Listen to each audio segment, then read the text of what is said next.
Halo warga Indonesia yang gampang diadu domba. Ini terkait soal penjarahan ke rumah anggota DPR RI yang ada beberapa dari artis ya.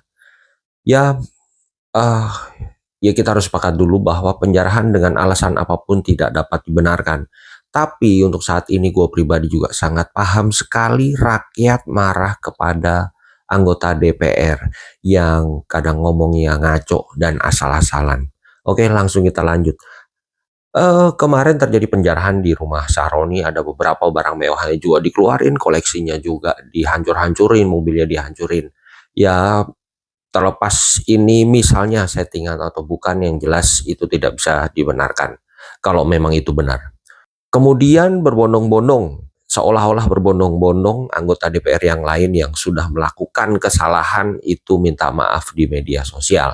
Kayak misalnya Uya Kuya, Eko Patrio, dan Nafa Urbah. Tapi apakah mereka sebetulnya tulus minta maaf atau karena takut? Nah, ini yang menarik gitu. Nah, kita sebagai masyarakat, karena mereka-mereka ini minta maafnya setelah ada kejadian penjarahan tersebut, ya kita sebagai masyarakat bolehlah kita punya pendapat sendiri bahwa mereka memang minta maaf itu bukan karena tulus, karena menyesal sudah menyakiti hati rakyat, tapi karena memang anggota DPR ini minta maaf karena takut kehilangan harta. Ya wajar dong, boleh kita mikir begitu. Karena apa? Kalau memang anggota DPR ini menyesal sudah melakukan sebuah kesalahan yang sudah menyakiti masyarakat, ya waktu itu dia langsung minta maaf. Mereka langsung sadar, bukannya malah alasan, bukan malah membela diri ini itu lewat konten dan lain-lain gitu. Tapi ternyata ya semalam mungkin itu membuat mereka shock.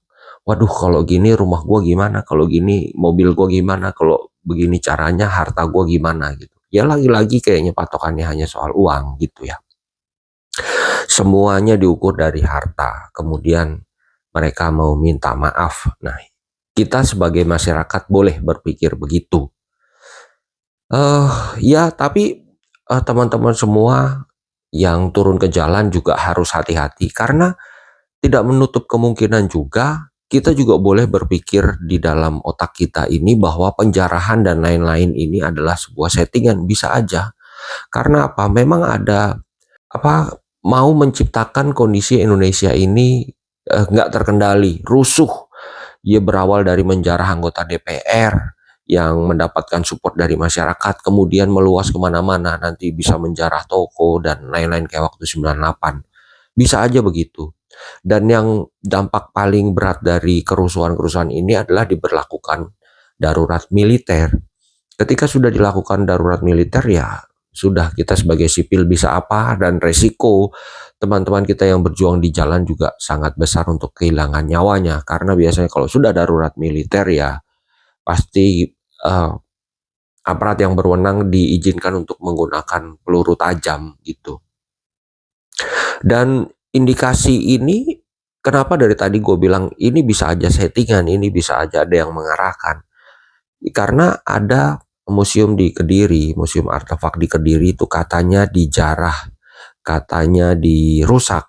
Tapi video itu hanya sepotong setelah peristiwa pengerusakan itu terjadi, kemudian diupload. Dia memberikan contoh, nih dia, ini diambil, tapi kejadiannya tidak ada dalam video. Video kejadian itu seperti apa? Misalnya video kejadian ketika masuk ke rumah Eko Patrio, video kejadian ketika masuk ke rumah Uya Kuya, video kejadian ketika masuk ke rumah Sahroni. Nah, di museum ini tuh nggak ada video kejadian itu, adanya cuma hasil. Ini dirusak, ini begini, ini begini. Nah, itu seolah mau membangkitkan apa ya, kemarahan masyarakat, loh kok sampai ke museum-museum dan lain sebagainya begitu. Kemudian pemerintah punya alasan kuat untuk memberlakukan darurat militer. Ya kita boleh boleh kita berpikir begitu. Di otak kita boleh berpikir begitu supaya kita lebih hati-hati biar yang demo itu tidak gagal fokus. Tujuannya tetap, musuhnya tetap, yaitu anggota-anggota DPR yang konyol-konyol itu. Jangan mau dibenturkan dengan aparat, jangan mau dibenturkan oleh masyarakat itu sendiri. Tetap fokus dan tetap hati-hati, tengok kanan kiri. Karena Ferry Irwandi juga sudah berpesan kemarin, Ferry ke daerah Senen ya, dia bilang sudahlah pulang, malam ini bawa teman-teman sebanyak mungkin untuk pulang karena Indonesia sedang tidak baik-baik aja. Indonesia ini sakit gitu, pemerintah ini udah nggak bisa ditebak lagi dan resikonya terlalu besar. Bukan berarti berhenti berjuang, tidak, tapi hati-hati. Ya, pelajaran apa sih yang bisa kita petik dari sini? Anggota DPR kalau ngomong harus hati-hati. Anda itu udah digaji tinggi, Anda adalah pelayan masyarakat, tapi sampai hari ini juga kalau ditanya kepuasan apa yang didapat dari kerja anggota DPR, ya memang nggak ada. Kalian hanya seolah-olah menghabiskan uang negara, tunjangannya besar, tunjangan reses, tunjangan apalah, kundapil, itu bahkan sampai 700 juta lebih. Terus tunjangan reses sampai ratusan juta. Bahkan kalau dalam 1 tahun kalian bisa menerima 7, sekian miliar, dalam 1 bulan ternyata bisa menerima 600 juta lebih.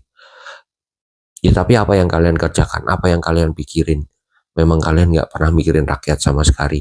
Mau bilang kita semua demi rakyat, nggak, bohong, bohong, nggak ada. Nggak ada demi rakyat, semua demi kantong, proyek, dan lain-lain. Itu yang masyarakat lihat sampai hari ini. Dan untuk masyarakat juga ini pelajaran penting, karena jangan mau lagi hanya karena 20.000, 100.000 bahkan itu mencoblos orang yang bermain serangan fajar itu. Resikonya terlalu besar, kerugian nanti yang diciptakan akan lebih besar lagi.